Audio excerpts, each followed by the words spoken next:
The Frog. By Julian, Samantha, and Aisha. This is Mr. Twit. Mr. Twit was a hairy old disgusting grubby man.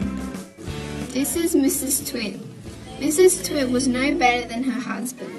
She had ugly thoughts, so she looked ugly. Enough said, we don't want to have nightmares about her. The Twits' house looked like a prison. It had not one window, and if you thought the house was bad, you should have seen the garden. It was even worse. Since Mrs. Twit put her glass eye in Mr. Twit's beer, Mr. Twit wanted revenge. So he went down to the pond to catch a big frog with evil plans in his mind. That night, while Mrs. Twit was getting ready for bed, Mr. Twit slipped a slimy frog in Mrs. Twit's bed. After Mr. Twit slipped the frog into Mrs. Twit's bed, he went back to his bed and waited for the fun to begin. Finally, Mrs. Twit was finished in the bathroom and walked hurriedly back to bed. Oh, and they sleep in separate beds. What a couple. She turned off the lights and climbed into bed and started scratching her tummy.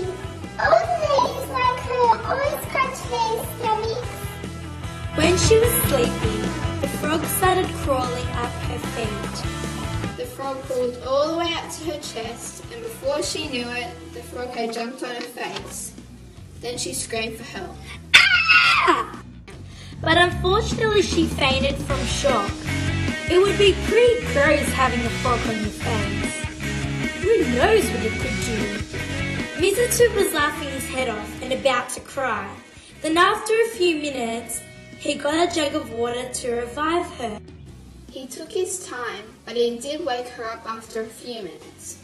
Mrs. Twit was so scared that she ran out of the bed and hid in the bucket.